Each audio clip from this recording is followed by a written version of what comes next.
Bene, grazie. Siamo tornati per la seconda parte di questa mattinata del convegno martedì 26 marzo 2024, il ritratto veneziano dell'Ottocento, e siamo in compagnia di Francesco Bergo e Alessandro Gradenigo, che ringrazio, e anche per la resistenza fisica al tempo oggi di Venezia un po' più rigido di quello che ci aspettavamo, la ritrattistica degli Schiavoni.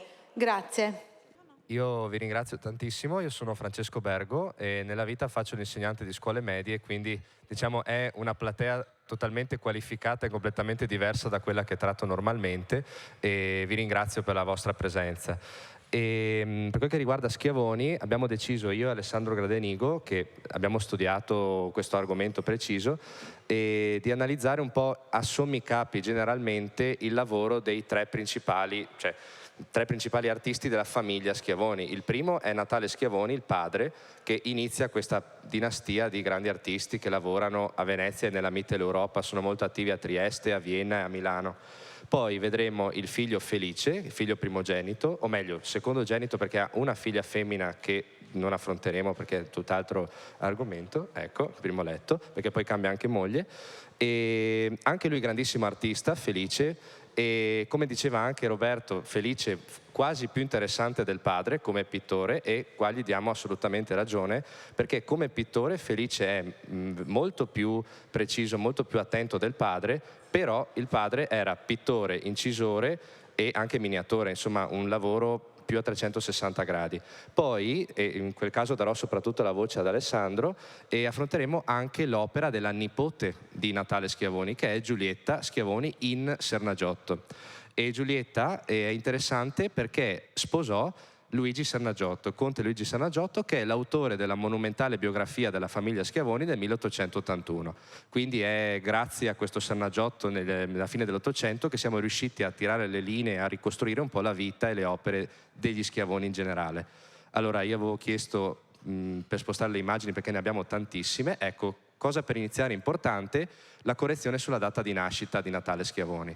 In tutti i cataloghi è sempre riportato 1777, in verità è nato l'anno prima, come l'abbiamo scoperto continuando a leggere il Sernagiotto, perché dopo che lui ha finito tutta la biografia, alla fine lui mette una nota: signori scusate, mi sono sbagliato, è nato l'anno prima.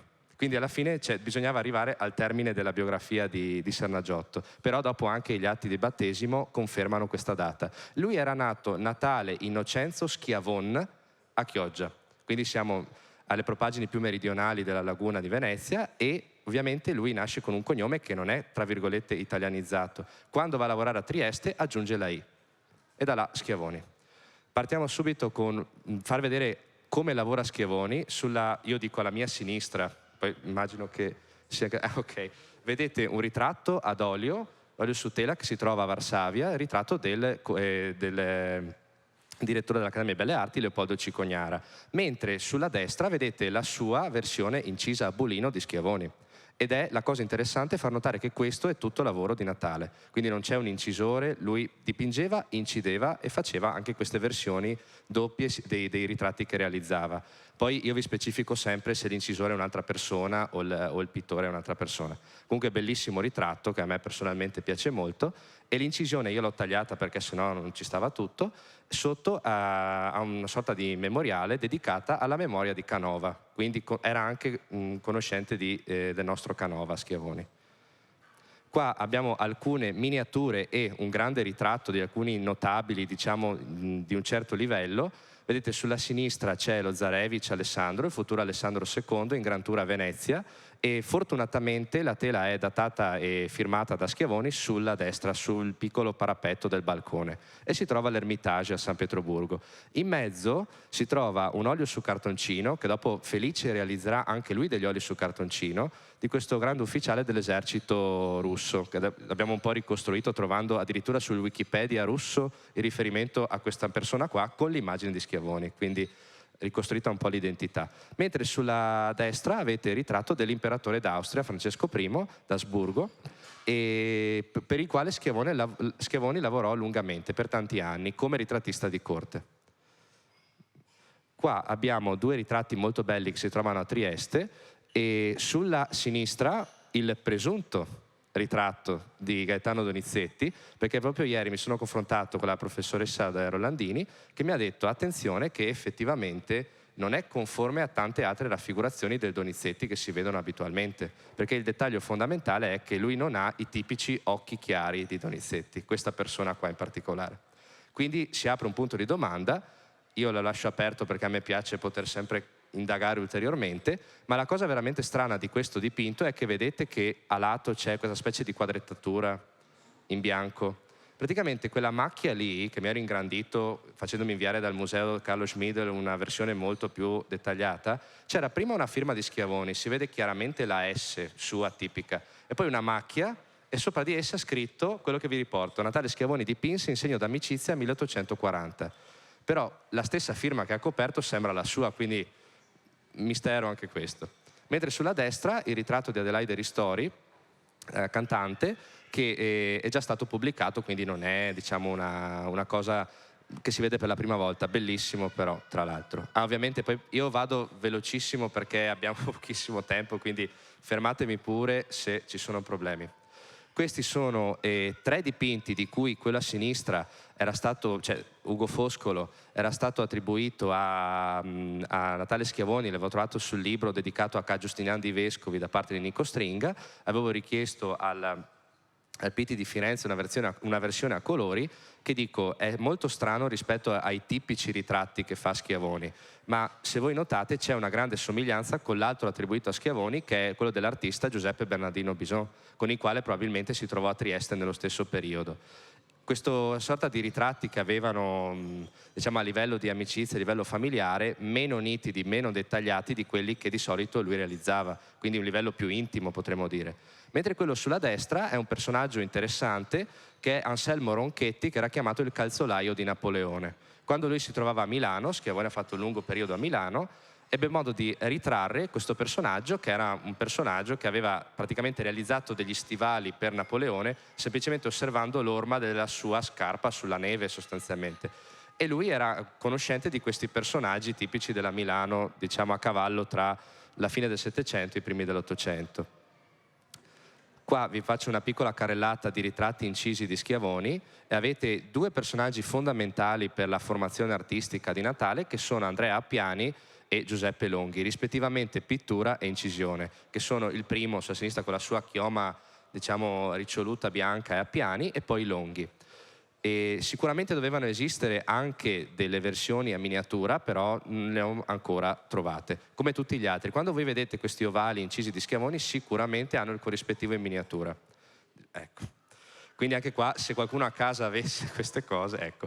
Mentre il terzo è interessante perché è un naturalista di Chioggia, Stefano Andrea Renier, che fu anche professore all'Università di Padova. È stato uno dei numi tutelari del primo Schiavoni, in quanto Schiavoni iniziò a incidere realizzando piccole immagini, diciamo, di zoologia marina, potremmo dire, quindi una formazione totalmente avulsa da quella classica. E lui è interessante perché, essendo stato un conoscente di Schiavoni, è firmato Schiavon ancora con la N senza la I finale, in anni successivi, come a dire ci ricordiamo chi sei. L'ultimo, non ha bisogno di presentazioni, è il viceré d'Italia Eugenio de Beauharnais, quindi questo conferma che Schiavoni durante l'età della Milano napoleonica fu presente alla corte vicereale. Altre incisioni che vado via rapidamente, ancora l'imperatore d'Austria, poi l'interessante ritratto del Francesco Scipione Dondi dell'Orologio, che fu vescovo di Padova, e qua si vede poco ma è curioso perché ha una medaglia della corona ferrea napoleonica e quindi una cosa particolare dopo la restaurazione, diciamo, austriaca. Il terzo personaggio è Giambattista Perucchini, che è stato un po' la chiave di volta del successo internazionale di Schiavoni. Abbiamo un esperto, un compositore musicale e una figura chiave per tutti gli stranieri che venivano a Venezia, che fu quello che fece conoscere allo zar Alessandro I di Russia, venuto in visita a Venezia, Schiavoni, per il quale realizzò la grande incisione dell'Assunta, meravigliosa, che c'è qua a Carezzonico, nell'incisione, che è l'incisione più famosa di Schiavoni. Infatti l'obiettivo del nostro lavoro è togliere Schiavoni da tutto questo mondo delle grazie, che è noto solo per quello, che sono praticamente la croce delizia di tutta la sua arte. Fa vedere che come ritrattista valeva molto molto di più di questa figura. Il quarto è il patriarca di Venezia, Ladislao Pircher, mi pare originario il pezzo della Boemia, se non mi ricordo male, che è quello che voleva rimuovere la palla d'oro da San Marco. E tra l'altro grande apprezzatore delle opere degli Schiavoni. Lui apprezzò l'opera sia del padre che di Felice Schiavoni che dell'altro figlio, che noi non tratteremo oggi, però vi rimando all'articolo della professoressa Celotti nel libro di Ca' Giustinian del 2012, che è Giovanni, che lavorò tantissimo in Europa orientale. Ecco qua finalmente riusciamo a vedere dei corrispettivi, e questi qua sono altri membri della famiglia Asburgo, quindi avete altri fratelli dell'imperatore, Ranieri che fu viceré del Lombardo-Veneto e Antonio Vittorio che era il gran maestro dell'ordine teutonico. Vedete che praticamente, tolto qualche dettaglio, oppure erano miniature leggermente diverse, la figura è sempre quella, dipinta e incisa. Altri personaggi asburgici e non: Maria Luisa d'Asburgo, moglie di Napoleone. Poi avete Ferdinando d'Asburgo, principe prima di diventare imperatore, quindi l'erede al trono, e poi Maria Leopoldina, che è diventata la regina del Brasile. Infatti una piccola nota di colore che mette Schiavoni sono le barchette dietro la tenda aperta che prendono il largo, come a dire che la principessa sta per partire verso il Brasile. Poi abbiamo un ritratto di Ignota dentro un giardino d'amore, e queste erano le tipiche miniature che realizzava Schiavoni. Queste qua dovrebbero essere tutte firmate, tra l'altro. Poi ecco, miniature molto più belle, molto più interessanti, che vengono dalla collezione dei principi del Liechtenstein, con la famiglia Liechtenstein sulla sinistra, e firmato tra l'altro in modo, diciamo, quasi rinascimentale su quei cartigli sotto il mappamondo, mentre sulla destra abbiamo Maria Giuseppina del Liechtenstein e Vincenzo Esterhazy, quindi un altro pegno d'amore con miniature rettangolari, quindi non il semplice ritratto ma queste scenette molto più elaborate, perché anche nella biografia di Sernagiotto si parla molto di queste miniature grandi, articolate, ma queste sono le uniche che per ora abbiamo rintracciato. Questa l'ha trovata Alessandro, se vuoi aggiungerci qualcosa tu. Vado? Ok.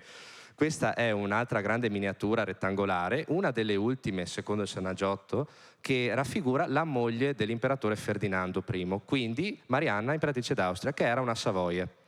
Quindi, stando proprio al Sernagiotto che la descrive punto per punto, è proprio la miniatura, o meglio, una delle tante miniature, perché ricordiamoci, tutti gli Schiavoni lavorano in serie, non ci sono quasi mai, sì giusto, non ci sono quasi mai degli unicum.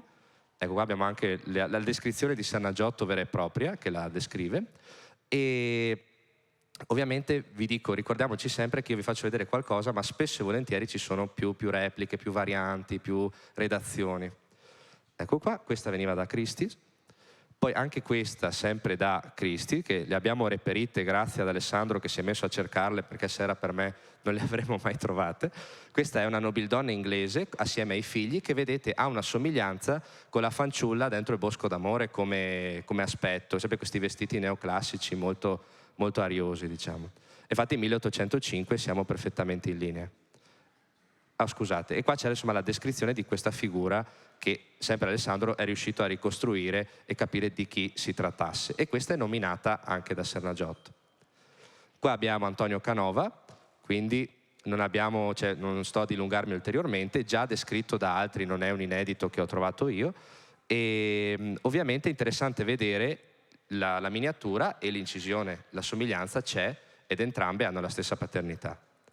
Tra l'altro nel Sernagiotto si spiega lungamente quanto Natale Schiavoni avesse un rapporto epistolare, un rapporto umano con Canova. Il problema è che Schiavoni già a malapena firmava i quadri, non si è conservato nulla di quel poco che ha scritto, e quindi è una sorta di fantasma tra tantissimi personaggi enormi, grandissimi, ed è difficile sempre da ricostruire, ed è anche uno dei motivi per cui, tra virgolette, è andato dimenticato. Questa, Alessandro, la vuoi descrivere tu? Vado? Ok. Abbiamo qualche... no. Questa è un ritratto di una bambina con cappello di paglia, sicuramente deve essere un ritratto questo, Alessandro, però ci sfugge l'identità della ragazzina in questione. È firmato, però è firmato, quindi almeno questo è già una garanzia. Esposta 2 volte, tra l'altro.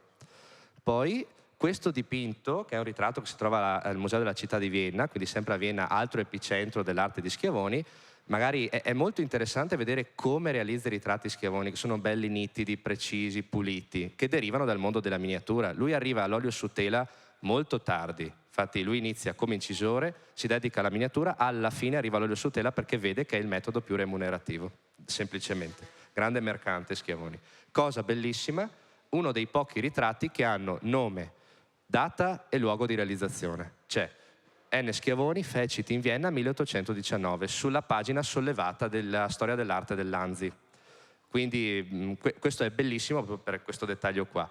E questo personaggio era un drammaturgo, Franz Ignaz Castelli, che lavorava alla corte di Vienna quando Schiavoni appunto lavorava nella capitale dell'impero. Questa è un'attribuzione che abbiamo un po' costruito io e Alessandro, che dalla collezione privata abbiamo questo ritratto tra virgolette di ignoto sulla sinistra perché non sapevamo chi fosse, però giustamente Alessandro si è ricordato di questa incisione di Natale Schiavoni che raffigura Fortunato Luigi Naccari, che era un altro personaggio molto più giovane del Renier di prima del gruppo dei naturalisti di Chioggia, perché Chioggia nella fine del Settecento ha avuto questo bel gruppo di autori che si sono occupati di zoologia marina, tipo Giuseppe Olivi, o anche di naturalismo, sempre legato al mare e alla laguna, e questo personaggio era un altro di questo gruppo così interessante, così scientificamente interessante, ripeto. E sicuramente erano amici di Schiavoni, questo è poco ma sicuro.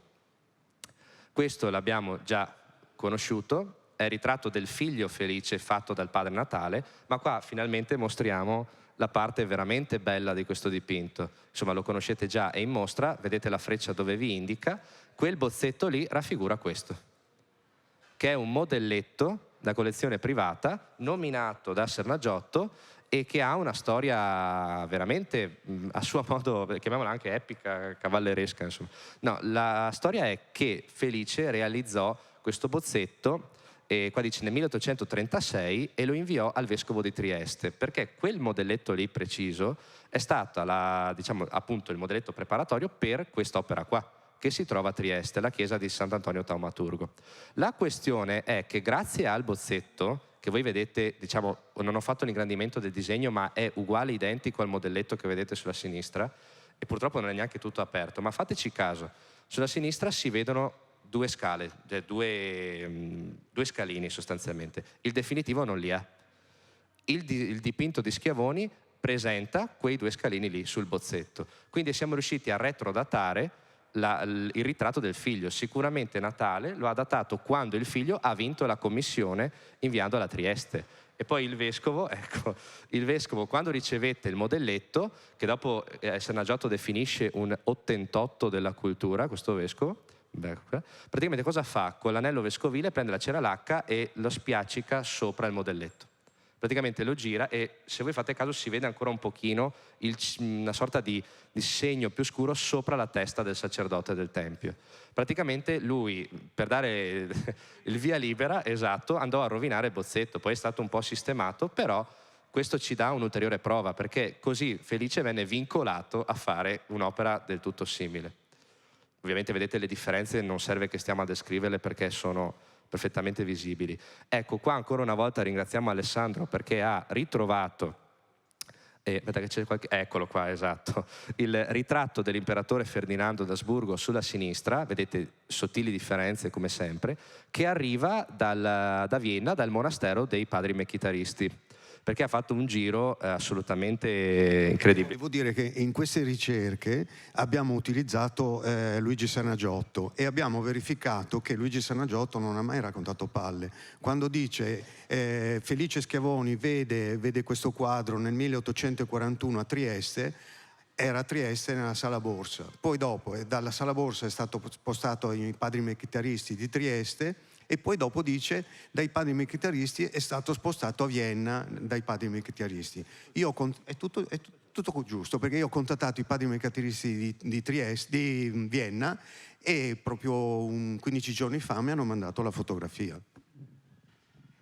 Quindi per noi è stata una gioia immensa vedere opera dopo opera che appunto il Sernagiotto non era un cantastorie qualunque, ecco, perché tante cose non ci tornavano, e invece procedendo con la ricerca delle cose sono comparse, delle cose si sono ritrovate, vedere che lui le aveva ricostruite correttamente, insomma, ci ha fatto grande felicità. L'altra non è una litografia di Schiavoni, ma è derivativa di un suo dipinto che doveva essere simile all'altro. Ecco, questa è l'incisione derivata da un dipinto o una miniatura di Schiavoni. Questa non è un'incisione di Schiavoni, però deriva da una sua opera. E io ho messo volutamente le lire perché io sono convinto, nessuno me lo dice, nessuno me lo conferma, ma io sono convinto che derivi da questa incisione qua. l'immagine di Bellini che vediamo qua. Poi Bellini non serve che lo presentiamo perché... Ecco qua. Poi abbiamo altre 3 immagini sempre di Schiavoni, il suo autoritratto con 2 dei suoi massimi capolavori, che sono l'Assunta incisa che vedete dietro, appesa al muro, e una Maddalena penitente, che quella lì si trova precisamente a Vienna, quel modello lì. Poi abbiamo il principe di Metternich al centro, che si trova al castello di Miramare a Trieste, che lui figura chiave della carriera di Schiavoni. Infatti la sala Schiavoni che Roberto e Elisabetta hanno realizzato qua a Capesaro, ci aveva pensato anche Metternich al tempo a Vienna a fare una cosiddetta sala Schiavoni. Quindi bello vedere la storia come ritorna. Mentre sulla destra c'è il ritratto di Domenico Rossetti, che se non mi ricordo male proviene dal catalogo della Trieste neoclassica, ma viene scritto autore ignoto. Però in basso c'è chiaramente la firma N. Schiavoni F. Quindi è proprio lui. E questo, ve lo dico con grande tristezza, è l'unico disegno noto di Schiavoni. C'è un disegno acquerellato, ma conosciamo quasi solo altri medium, diciamo così. E qua iniziamo con Felice, il figlio prediletto, perché insomma tutta una storia molto più grande e articolata. E qua partiamo subito e lascio la parola ad Alessandro. Allora, Felice Schiavoni era figlio di Natale e della seconda moglie, Giovanna Maria della Rovere. Natale Schiavoni ebbe 2 figli, uno era Felice e l'altro era Giovanni. Il Felice sposò una ragazza di Chioggia, Regina Sfriso, da cui ebbe 2 figlie, Giulia e Carolina.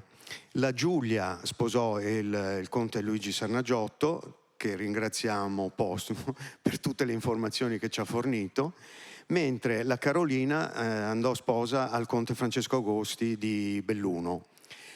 Tutte e 2 furono pittrici, dopo vedremo il seguito. Questo quadro qui è il ritratto di Felice Schiavoni con la moglie Regina Sfriso, ed è una collezione privata ed è stato già mostrato all'Accademia di Belle Arti a Venezia nel 1950. Dal Luigi Sarnagiotto comprendiamo che descrive il signore con la chitarra è Felice, perché Felice era un suonatore di chitarra dilettante, e la moglie è alla sua sinistra e poi c'è una Cagnetta Barboncina. Ovviamente infatti vedete la somiglianza del cosiddetto chitarrista con il ritratto del figlio Felice, cioè non c'è dubbio su questo. Questo è un quadro che abbiamo trovato, questo è arrendato in asta da Christie's nel 1997, è stato ritratto da Felice Schiavoni ed è il ritratto delle 3 figlie dello zar, è firmato e datato. La provenienza è la principessa Olga Nikolaevna, granduchessa di Russia e regina del Württemberg, seconda figlia dello zar Nicola I. E questo quadro era nella Villa Berg a Stoccarda.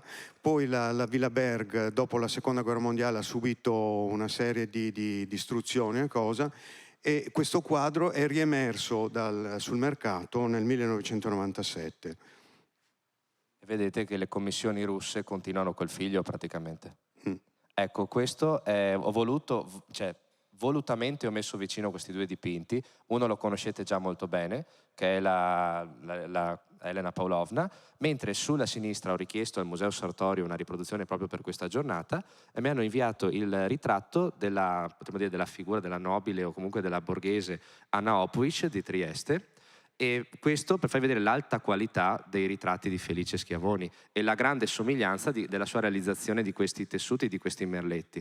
Lui era un maestro nella realizzazione di tessuti, tendaggi, abiti, quindi i ritratti sono estremamente simili a quelli del padre, ma la cura dei materiali è immediatamente riconoscibile quando è Felice e quando è suo padre sostanzialmente. E c'è da notare lo sfondo questo della Pavlovna, e poi anche nei prossimi, eccolo qua.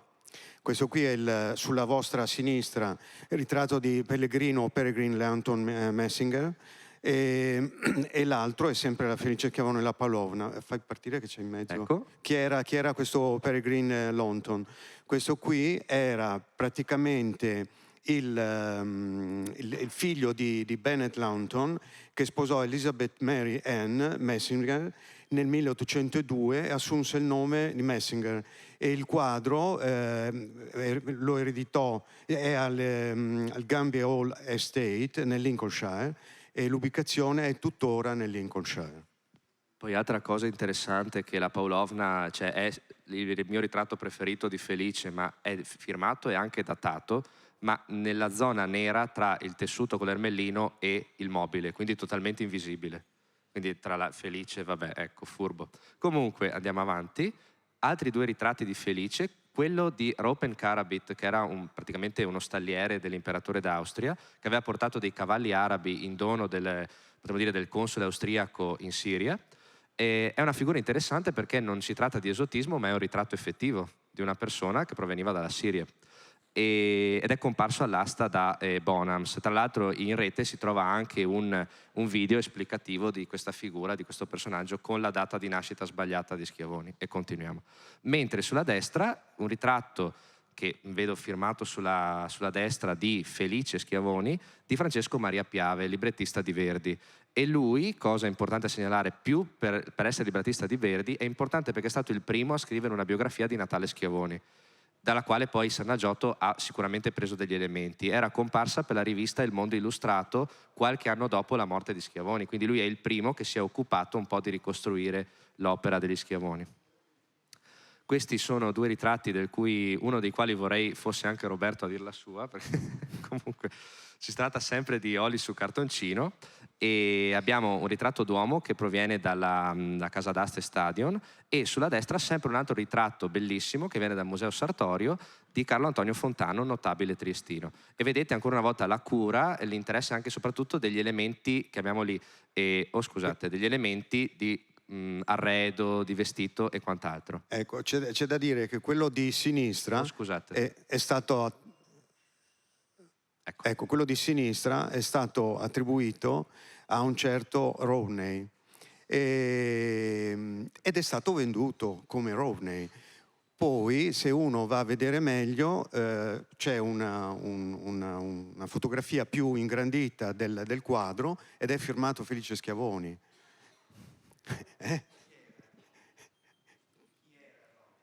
A Roney, sì, Roney è praticamente una casa che vende prodotti per la pittura, cioè come si dice, colori e prepara le tele. Per cui chi ha espertizzato il quadro probabilmente non sapeva neanche che cosa aveva per le mani.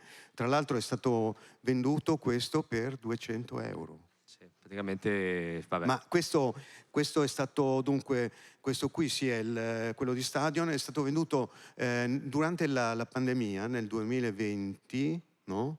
È stato venduto per 200 euro. È partito base d'asta a 150 euro. È attribuito chi l'ha preso ha fatto un affarone. Ecco, è attribuito a una ditta di colori praticamente. Una ditta di colori, sì. Bene.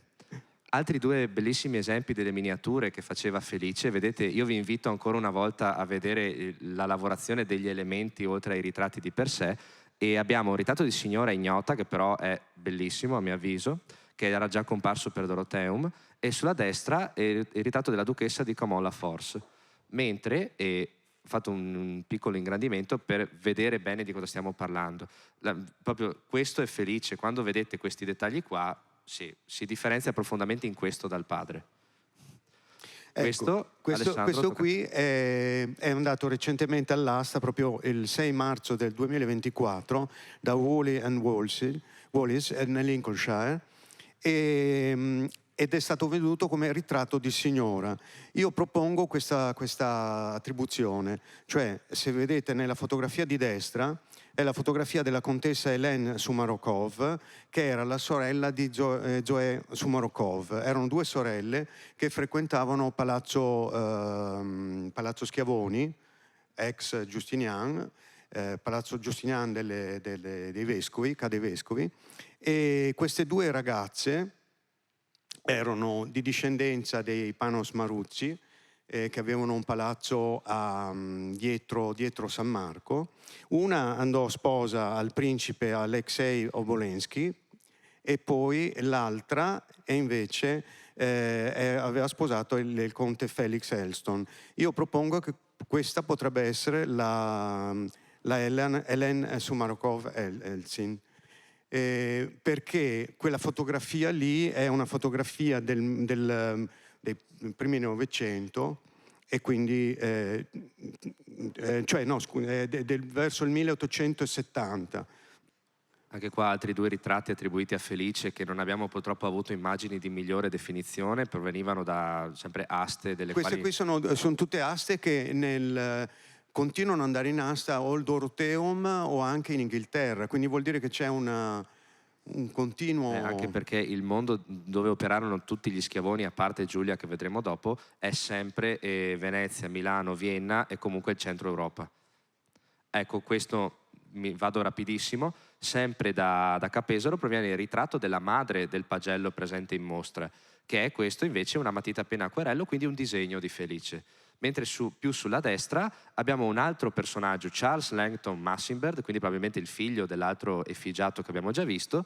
Questo vedete più moderno anche come abiti, come stile e quant'altro, che è in miniatura, mentre il padre era un olio su tela. Questo riprendo quanto mi aveva detto Roberto all'inizio, il ritratto di Melchiorre Cesarotti che abbiamo pensato di attribuire a Felice perché in concordanza con tanti altri elementi, alla cerchia dove lavorava il padre che conosceva Cesarotti, e poi abbiamo detto suonatrice d'arpa, l'arpista, che, con queste mani bellissime che hanno molto in comune con altre miniature fatte da Felice. E qua passiamo alla Giulia, che è la nipote di Natale Schiavone. La nipote di Natale Schiavone, figlia di Felice. Allora, la Giulia è quella ritrattista il ritratto è in mostra ed è il ritratto di suo nonno. E, in collezione privata c'è ad esempio questo tamburino che non è altro che il ritratto del figlio Carlo Sernagiotto, che sposò... si può dire mia nonna in prime nozze, e secondo me questo tamburino non potrebbe essere altro che il figlio Carlo Sernagiotto quando era bambino. C'è da notare che tutti i panneggi dei quadri sia di Giulia sia di Felice riprendono le stoffe che c'erano all'epoca quando gli Schiavoni vivevano in Palazzo Schiavoni, riprendono quei disegni che si vedono. Infatti in molti quadri sia di Felice ma anche soprattutto della Giulia si vedono quindi l'ipotesi che abbiamo costruito è che sicuramente l'atelier degli Schiavoni doveva essere dove adesso c'è il rettorato della Ca' Foscari. Purtroppo le hanno tolte, adesso ci sono pareti bianche. Ecco, questa è sempre in collezione privata e questa qui potrebbe essere, è un ritratto di Giulia Schiavone, potrebbe essere il ritratto della principessa Zoe Obolenskaya, che è un olio su tela. Di fianco c'è la copertina di un libro sulla Zoe, la principessa che incantò Bakunin, che è proprio di Giulia Schiavoni. Come si vede la stoffa di dietro, anche quella riprende quella del tamburino di prima. Come avevo detto prima, queste due sorelle, Zoe ed Hélène, erano figlie nascevano Panos Maruzzi e poi dopo hanno sposato un principe Obolensky e l'altra hanno sposato il conte Elston. Allora Alessandro mi dicono che stiamo sforando tantissimo, quindi corriamo. Allora, ecco, questa invece è il ritratto sempre di Giulia Schiavoni, il ritratto della principessa Dora d'Istria, che c'è tutta una storia sulla Dora d'Istria, era un'amica di Schiavoni, Felice Schiavoni gli aveva insegnato a dipingere e il ritratto che c'è sulla vostra destra è di Felice Schiavoni. Questo invece al centro è di Giulietta, si vede sempre il panneggio. E praticamente l'abbiamo riconosciuta dal naso in sostanza. Dal naso, sì, e anche dalla conciatura, diciamo, no? Ecco, questa è un'ultima cosa che io ho trovato in questi giorni. Questo è un ritratto era il ritratto di Cardinale, ed è di Giulietta Schiavoni, ed è in una chiesa a Santa Maria Annucciata a Marano Vicentino. Secondo me quello non è altro che il cardinale Domenico Agostini, patriarca di Venezia.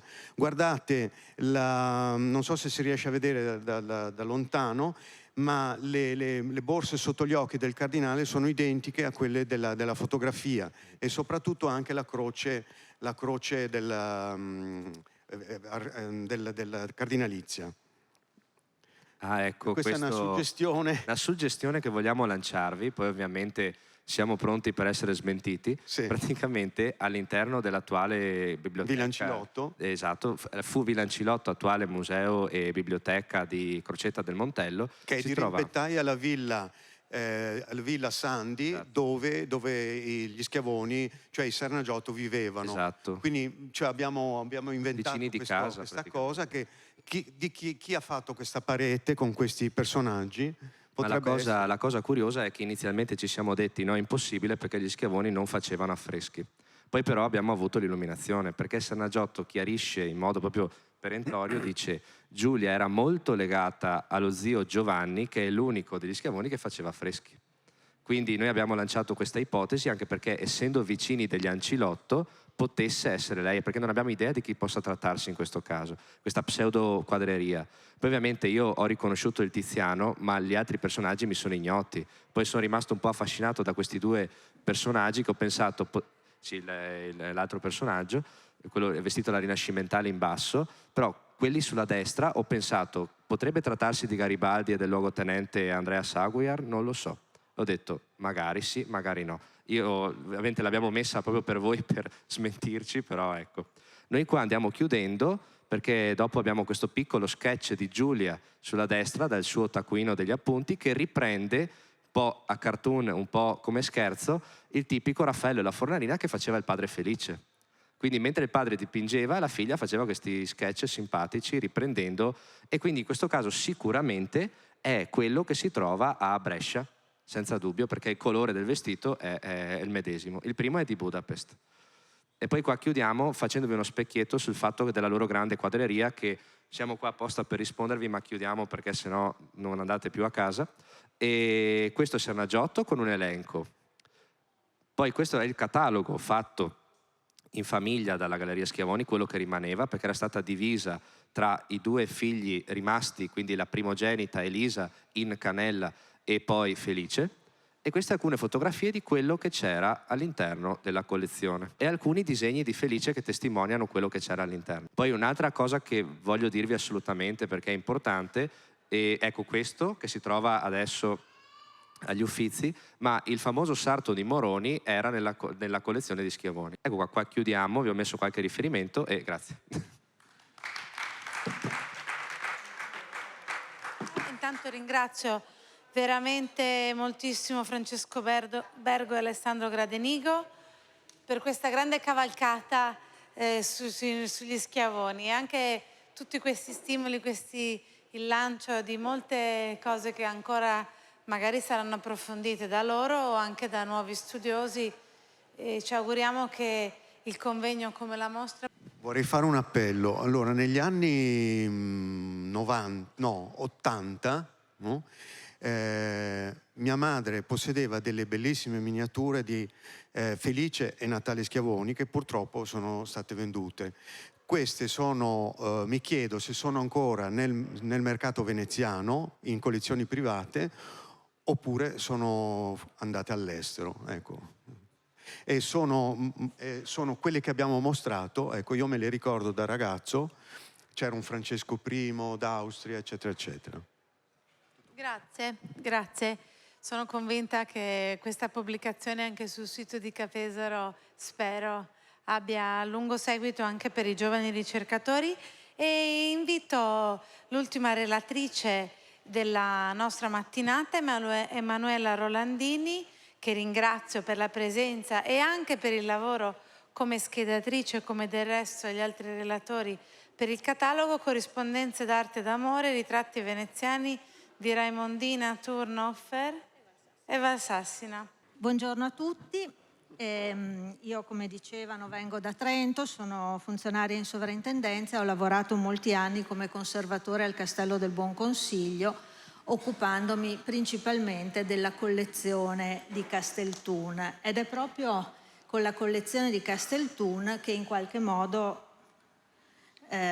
si avvia questa ricerca, perché riguardano i ritratti di Raimondina Turnofere Valsassina, che era la figlia del signore del castello di Duino, ma che soprattutto era imperial regio delegato a Venezia. Raimondina sposerà il trentino Matteo Thun.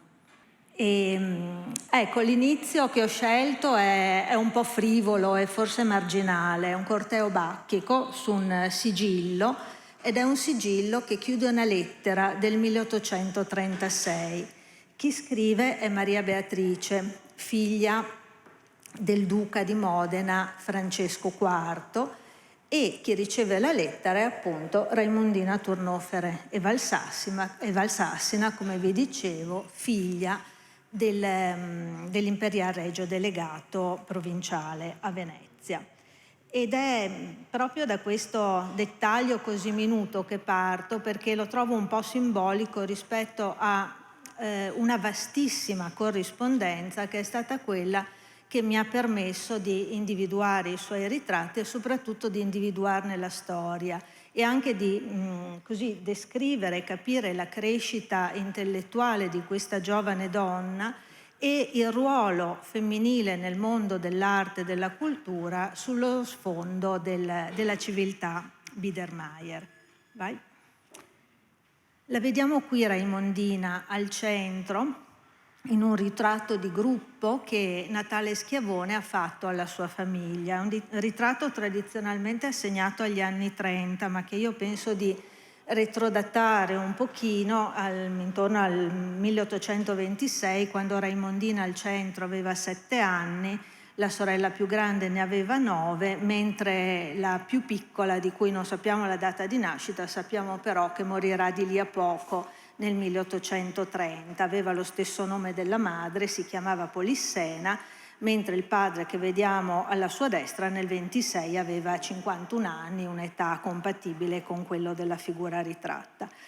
È probabile che Schiavoni avesse conosciuto Giovanni Battista già negli anni fiorentini. Come avete sentito bene dalla relazione precedente, Schiavoni ha avuto il suo momento di gloria a Vienna, ed era un ambito che Giovanni Battista Thurn conosceva perfettamente, per poi arrivare a Venezia e consolidare la sua fama con l'acquisto del palazzo che oggi è sede di Ca' Foscari nel 26, dove c'era questo atelier frequentatissimo e frequentato anche dalla famiglia Thurn in più occasioni, come vedremo anche in seguito.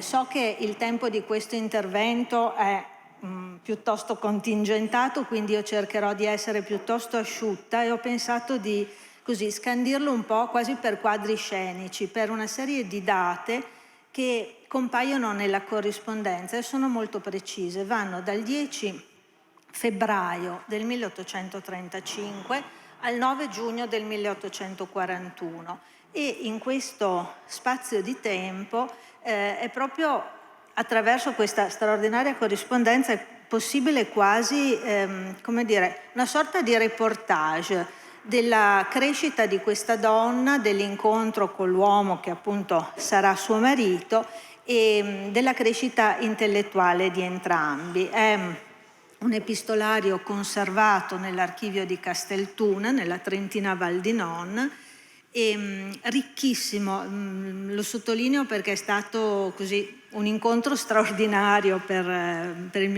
miei studi, l'incontro con questo epistolario, dove sono confluite anche tutte le lettere di Raimondina, che quindi non sono al castello di Duino come ci si aspetterebbe, ma sono finite in una periferia forse un po' inaspettata.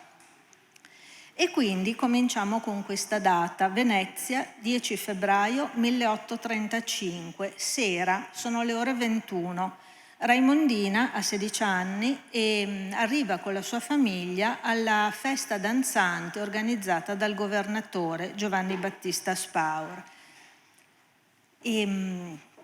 Organizzata dal Giovanni Battista Spaur, ed è una festa importante perché sono presente il viceré Ranieri con la consorte Maria Elisabetta di Savoia e insomma poi tutta la nobiltà che sta intorno alla corte austriaca. Raimondina, come vi dicevo, discende dalla signoria del castello di Duino. La prossima è nata e vive a Venezia, vive a Venezia in Palazzo Cornera alla Cagrande, dove il padre si occupava della gestione amministrativa del territorio.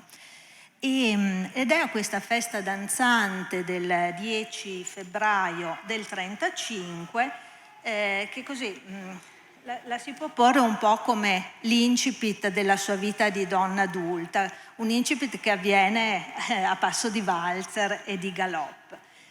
Alla stessa festa è presente il conte trentino Matteo Thun, che era arrivato la mattina precedente per passare a Venezia al tempo del Carnevale e che era subito entrato in contatto con la famiglia Spaur, famiglia a cui lo lega la medesima origine tirolese, ma anche relazioni dinastiche fra i rispettivi antenati nel corso delle generazioni precedenti.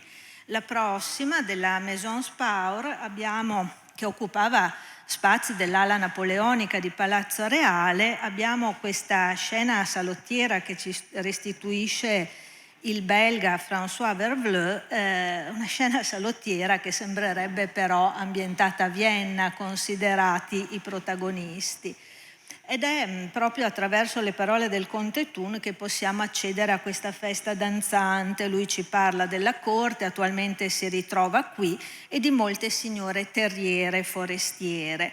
Una successiva festa che lui definisce assai brillante, il 18, e ci troviamo evidentemente nel salone da ballo di Palazzo Reale, e siamo nel salone da ballo in quel periodo che va dalla presentazione, lo sa bene Roberto che l'ha studiato in modo approfondito, dalla presentazione del disegno di Giuseppe Borsato, e siamo nel 1934, al pagamento dei lavori che sono del gennaio 1936. Il conte Thun però nelle sue lettere non dice nulla dell'ambiente, che pur doveva essere molto scenografico ai suoi occhi, perché è concentratissimo sugli incontri e sulle relazioni. Io ballai come un matto, scrive alla madre, conduce a passo di valzer la viceregina, poi balla con Margherita degli Orefici, che era figlia del presidente del tribunale d'appello, la prossima, gentile, ben educata ma non bella. E quindi balla, questi sono alcuni dei protagonisti della serata, e quindi danza con Elena Vendramin Calergi, che era moglie del ciambellano imperiale Andrea Valmarana. I dipinti, lo sapete, sono esposti in mostra con un'attribuzione che Roberto ha dato a Ludovico Lipparini, e di lei scrive: la più bella delle signore che fossero alla festa, ma disgraziatamente tale che non sa dire 3 parole. E qui forse si giustifica il suo patrimonio lasciato all'Istituto Sordomute di Noventa Padovana. Così immagino quantomeno. Poi balla con Teresa, la più giovane delle sorelle Spaur, ma il primo valzer e il primo galop sono per Raimondina, che ha occhi svelti ed è eccellentemente educata. La prossima, il giovane conte trentino ha 23 anni quando arriva a Venezia. È italiano per lingua e cultura perché vive a Trento. È nato da una stirpe di antico lignaggio tradizionalmente fedele alla Casa d'Austria. Tanto per collocarci nell'ambito della sua famiglia all'altezza cronologica che lo riguarda, basti pensare che il suo cugino boemo era Leo von Thun, il ministro per il culto e l'educazione, quello responsabile della riforma delle Accademie di Belle Arti. La storia di Matteo però sarà una storia divergente da quella della sua famiglia, perché seguendo il suo percorso di vita, e non lo faremo qui, si coglie proprio quella progressiva lacerazione della fedeltà verso l'impero, che arriverà a una rottura definitiva dopo il 48. Qui però siamo nel 35, siamo ancora ben lontani dalla svolta assolutista e quindi Matteo può danzare tranquillo alle feste del governatore.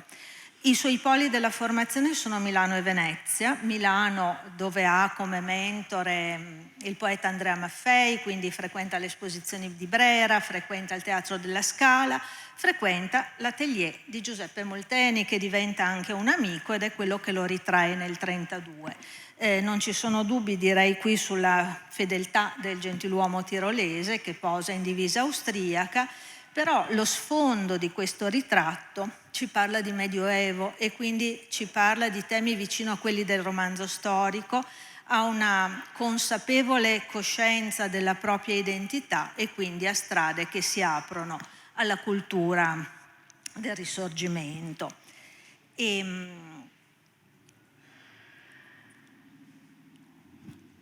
quindi a Venezia, così come a Milano, la sua rete di relazione è la rete di relazione dei funzionari trentini dell'impero. I funzionari trentini dell'impero hanno avuto ruoli ai vertici e li hanno avuti per un motivo ben preciso: sapevano la lingua, avevano una fortissima formazione giuridica, questo nelle università austriache, ma erano italiani di lingua e quindi sono loro ai vertici sia a Venezia che a Milano. Ed è una realtà ancora poco indagata, secondo me, che sta proprio su quella soglia fluida fra la cultura del Lombardo-Veneto e la cultura dei dominatori austriaci. Scusate, ho qua o là delle citazioni, quindi seguo un po' il testo anche per non perdere il filo. A Vienna Matteo sarà solo nel 1937 e dalle sue lettere capiamo che per lui è una città che resterà culturalmente molto distante. L'incontro con Raimondina avviene, come vi ho detto, il 10 febbraio del 1935 e ne nascerà un grande amore. L'educazione di Raimondina, che sarà pianista e disegnatrice, e quella di sua sorella Teresa, che diventerà una pittrice abbastanza nota a Venezia, sarà socia dell'Accademia di Belle Arti, è affidata a maestri eccellenti. C'è il pianista Antonio Fanna, il maestro di cappella della Basilica Marciana Agostino Perotti, ma soprattutto c'è il pittore Ludovico Lipparini, che viene in casa a insegnare a dipingere alle due ragazze. Di Lipparini già nel 1933 si parla di un disegno per l'album di Teresa, in una lettera di cui si è pubblicato il testo in catalogo, una lettera che lui scrive a Treves, e nel 1933 la sua alunna ha 14 anni e anche nelle lettere di Raimondina lo si segue nei suoi trionfi all'Accademia di Brera nel 1937, quando espone Caino e il Marinfalliero, ma anche si parla di un'opera altrimenti ignota per quanto mi riguarda, che è un disegno sempre dal Marinfalliero, nella corrispondenza definito Superbe, che lui realizza per l'album di Adelaide Tacoli, la grande ereditiera che era dama di corte della corte appunto austro-estense di Modena. Anche qui vi do una data, 22 agosto 1838, nello studio di Ludovico Lipparini. Quando si decide per un ritratto da donare al futuro sposo prima del matrimonio, emerge già nella proposta il nome di Lipparini ed emerge insieme a quella dimensione intima e familiare legata ai moti dell'animo che appartiene alla civiltà Biedermeier. Leggo, è Raimondina che scrive a Matteo: il mio ritratto all'olio riuscirebbe grande quanto un album. Se lo vuoi così lo farò fare da Lipparini, se lo preferisci in miniatura me lo farò fare da Schiavoni. E sono queste immagini dell'album e della miniatura che riconducono un po' nell'ambito del salotto, il luogo privilegiato della cultura al femminile. Salotto che la madre Polissena, che era stata poetessa arcadica negli anni triestini, aveva aperto in Palazzo Cornera alla Cagranda, dove sappiamo è documentata la presenza di musicisti, di intellettuali, di poeti e di nobiltà, ovviamente. È il mondo in cui Raimondina cresce e sappiamo appunto la data, in quel 28 agosto del 38 lei era nello studio di Lipparini per farsi ritrarre. L'esecuzione di questo piccolo ritratto, lei dice grande quanto un album, misura 28 cm per 23, è un'esecuzione piuttosto veloce, perché già l'8 settembre Lipparini, che è in viaggio per Milano con il Conte Treves in occasione dell'esposizione di Belle Arti, lo porta con sé per consegnarlo al padre di Raimondina e quindi a Matteo. Come vedete è una stesura piuttosto rapida, con delle parti rimaste un po' in abbozzo, le mani che la madre di Matteo Thun ha trovato assolutamente non belle. È un ritratto che piacque, che fu molto ammirato, ma scrive Matteo, però tutti trovarono che il pittore non ti adulò. Entro il 23 ottobre viene realizzato anche il ritratto di Matteo, sempre da Lipparini. I ritratti dovevano ovviamente vivere in coppia. Il ritratto è perduto, e direi proprio a questo punto perduto, perché credo di aver rintracciato tutti i possibili eredi Thun. A questo punto ci ho provato, però lo conosciamo attraverso una copia fatta nel 1924 dalla figlia di Matteo Thun, che era pittrice. E la cosa piuttosto curiosa, un po' divertente, è che ha fatto questo ritratto per donarlo, questa copia, per donarlo al neonato Museo del Risorgimento di Trento. E quindi questo sguardo, che è quello di un uomo innamorato ai tempi in cui ballava alle feste del governatore, diventerà nel Trentino di primo Novecento, che è figlio della svolta irredentista, il volto del rivoluzionario, mentre appunto sarà solo in età molto matura che Matteo Thun prenderà un'altra strada sul piano politico. 11 dicembre 1838. E qui siamo con Natale Schiavoni. Come vedete il dipinto è datato 39, ma l'11 dicembre 38 Raimondina era nello studio di Natale Schiavoni per questo ritratto destinato alla madre Polissena e desiderato dalla madre Polissena, perché la figlia era in procinto di sposarsi e quindi una memoria doveva rimanere a casa. Di nuovo siamo in quest'ambito femminile. Vedete che l'abito è lo stesso utilizzato per posare di fronte a Lipparini, ma è la stessa anche la tipologia di dipinto che ha destinato a un collezionismo sentimentale. Sono sempre dipinti di piccola natura, di piccola misura. Il legame di Natale Schiavoni con la famiglia Thurn, lo dicevo ieri con Francesco Bergo, forse permette di aggiungere quantomeno un tassello alla relazione di Natale Schiavoni con il mondo musicale. Il padre di Raimondina, Giovanni Battista, era una figura di spicco nel gruppo direttivo del Teatro della Fenice, e quindi aveva relazione con tutti i migliori artisti. Raimondina in particolare, vi dicevo, era una pianista. Di lei conserviamo un autografo di Vincenzo Bellini del 1934 con un valzer, un foglio d'album, e anche un bellissimo album musicale recentemente pubblicato, La Prossima, che si apre nel 1936 con un autografo di Donizetti, che era a Venezia in quel momento per allestire il Belisario alla Fenice. Non è questa la sede, non c'è il tempo di parlare degli interessi musicali di Raimondina, che aprono moltissime prospettive. La cosa che possiamo dire appunto di questo mondo, ne accennava prima appunto Bergo, da una parte sappiamo del ritratto di di Bellini che abbiamo visto prima e di questo mio dubbio rispetto al ritratto di Donizetti, dubbio che mi viene soprattutto anche per questa accuratezza di Sernagiotto, che assolutamente non lo nomina nella biografia, e mi sembra molto strano che il volto di un personaggio così famoso non venga ricordato in una biografia tanto accurata.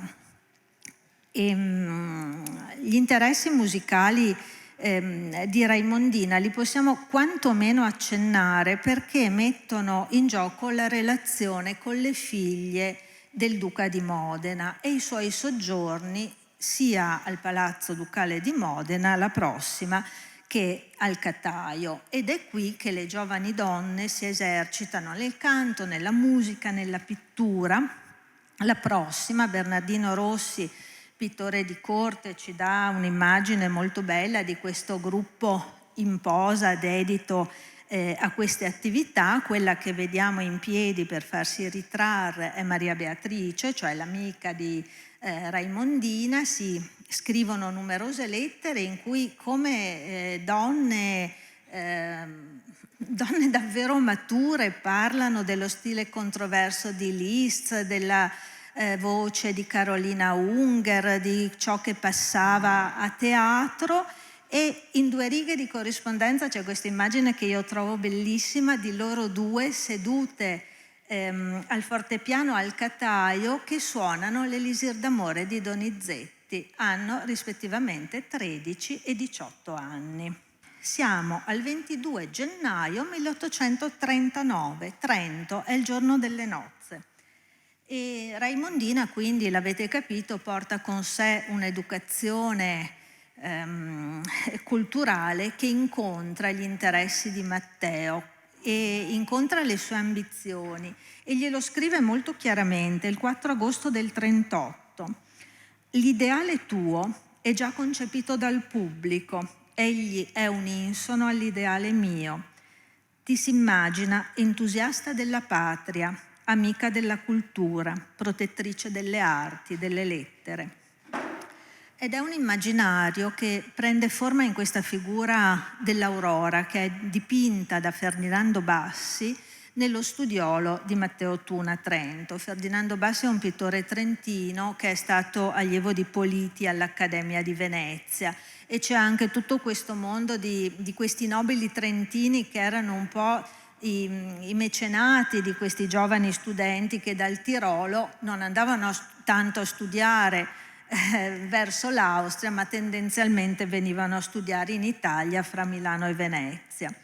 E lei ha il volto di Raimondina e lei esprime proprio questo desiderio di rinnovamento culturale e civile della città di Trento. Siamo nel palazzo di famiglia a Trento, che era stato appena rinnovato dall'architetto bresciano Rodolfo Vantini, sostanzialmente un palazzo lombardo nel cuore della cittadina austriaca. È un'assoluta anomalia questa per Trento. E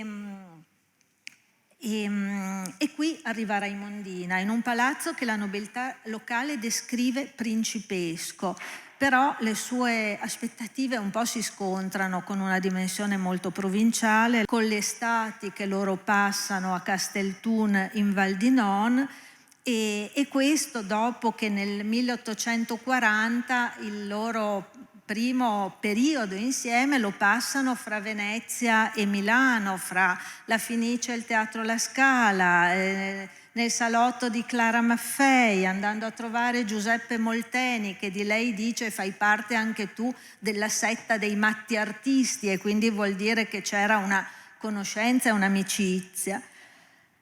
E venne poi l'attesa di un figlio, come ci si può aspettare, la morte di entrambi il 1 gennaio 1841.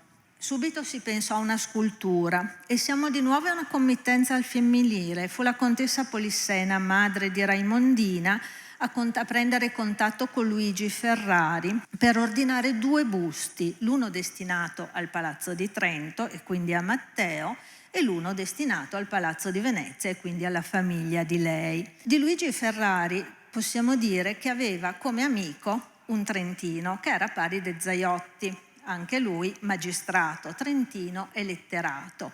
Ed è in questo vivace salotto di Zaiotti, che era un punto di incontro fra artisti e uomini di cultura, fra gli altri il Ferdinando Bassi che vi dominavo prima, che Luigi Ferrari incontra l'amore della sua vita, la figlia di Zaiotti, ma incontra anche i suoi possibili committenti. Molti di loro stanno proprio in questo entourage di funzionari trentini di cui vi parlavo, e quindi abbiamo Turn e Thun, che fra l'altro hanno un nome anche molto simile, è difficile un po' da... ma poi si fa ritrarre da lui Salvotti, il famigerato giudice dei processi alla Carboneria. Sarà nel suo studio in visita con Zaiotti Antonio Mazzetti, che è presidente del Tribunale d'Appello a Milano. Quindi tutto quel mondo che fa sempre capo a questi funzionari. La scelta del busto è una scelta a cui questa corrispondenza dedica molte pagine, perché ovviamente passa in una dimensione di sofferenza e di dolore condiviso, quindi si intreccia con il vissuto dei committenti. È più volte descritto negli scambi epistolari che sono molto interessanti, al di là dei dolori personali, per capire i tempi, per capire le scelte iconografiche, per capire anche questa sensibilità tutta al femminile, perché Polissena è la committente e Teresa, la sorella, è quella che giudica le scelte stilistiche. E si scende nel dettaglio un po' raccapricciante di una maschera funeraria inadatta, perché il viso era evidentemente contraffatto dal dolore, e si sceglie alla fine di utilizzare come modello il ritratto di Lipparini, che viene prontamente inviato da Trento. Nel 23 aprile 1841 sappiamo dalla corrispondenza che Luigi Ferrari lavora già con lo scalpello. Era passato evidentemente da poco nel suo studio Lecomte, che per la sua guida di Venezia del 41, quella in francese, nomina il gesso realizzato per la scultura fra quelli che vede nello studio di Ferrari, appunto. Il busto destinato a Trento fu collocato in Palazzo Thun, verosimilmente nell'appartamento nuziale, e poi proprio insieme a questo ritratto di Lipparini segue un po' le strade della famiglia, quindi dopo il 26, quando il castello viene venduto, dipinto e busto passano a Firenze nella collezione di un erede, da questa passano in Austria e nel 2013 entrambi vengono acquisiti dalla provincia di Trento e sono oggi parte della collezione di Castelthun. Vi ho messo alcune immagini di questo busto che trovo molto bello, anche perché coniuga perfettamente, secondo me, la verosimiglianza e l'idealizzazione. Cioè c'è da una parte, come dire, la rispondenza alla necessità di verosimiglianza e per dare ai suoi familiari questa vicinanza emotiva, ma dall'altra Luigi Ferrari chiude questa immagine in forme pure, quindi abbiamo il perfetto vale del viso, la curvatura delle spalle, anche questa elaborata acconciatura che rientra in forme geometriche. In parallelo, se di questo busto possiamo seguire la storia, la prossima c'è la crocchia, se di questo busto trentino riusciamo a ricostruire la storia, una vicenda un po' meno fortunata è quello destinato ai Turn, che è finito al castello di Duino, e io non ne so più nulla dopo la vendita all'asta del 97, quando viene venduto all'asta ormai privo di una treccia, ma anche privo della sua identità. Non era riconosciuta né lei né l'autore. La prossima, 8 giugno del 41, questa è la sorella di Raimondina, è Teresa, e che il 9 giugno del 41 scrive a Matteo dicendo che sta posando per Schiavoni 2 ore al giorno per un ritratto che la madre polissena vuole affiancare a quello di Raimondina. Lei è ormai una pittrice dilettante piuttosto nota. Pietro Selvatico la loda dalle pagine della prestigiosa Biblioteca Italiana, ha esposto più volte all'Accademia di Belle Arti, di cui, come vi dicevo prima, è anche socia. È un ritratto anche questo a destinazione assolutamente privata, si presenta in abito da lutto ed esibisce al polso, lo vedete, una miniatura, lei scrive legata in guisa di braccialetto, e quindi anche questa è un dipinto a destinazione assolutamente intima, perché solo gli intimi o chi ha letto le lettere che non dovevano essere lette può riconoscere in quella miniatura un ritratto di Raimondina, che le è stato fatto in miniatura da Francesco Zennaro, copiandolo dal dipinto che Natale Schiavoni, del suo maestro Natale Schiavoni, che aveva fatto solo 2 anni prima. E in chiusura, l'ultima, in chiusura andiamo un momento al Castello di Duino che è la residenza antica da cui viene la famiglia di Raimondina. Siamo nel 1910-1911, cioè negli anni in cui la contessa Maria Turnum Taxis ospita al Castello di Duino Rainer Maria Rilke. E sembra quasi che come così un tratto che lega la famiglia, come un legame che travalica le generazioni. Anche Maria Turnum Taxis ha nella sua vita un obiettivo che va verso l'arte, verso la musica, verso la poesia. Lei era nipote di Raimondina perché è figlia di quella Teresa che abbiamo visto prima. E sarà proprio Rainer Maria Rilke, l'interprete della Melodia delle cose, che sembra mettersi in contatto con Raimondina e la piccola Polissena, la sorellina morta giovane. Lui è lì per scrivere le elegie duinesi e sembra percepire queste presenze. Lui dice che sente le presenze di queste giovani donne morte prematuramente che lo accompagnano. Lui è solo al Castello di Duino, ma non si sente solo. E quindi saranno Maria e Rainer Maria a dedicarsi alle memorie di famiglia, una sorta di riordino. Saranno loro a scegliere, sarà proprio lui a scegliere per una vetrina del Salotto Rosso una miniatura di Raimondina da collocare all'interno della vetrina. E la descrive in questo modo: viso dall'incarnato pallido, con naso aquilino e occhi azzurri, contornato dalle magnifiche trecce, che piaceva particolarmente al poeta. E la ricorda così Maria Turnum Taxis nel suo memoir Souvenir su Rainer Maria Rilke, che è stato pubblicato a Parigi nel 1936.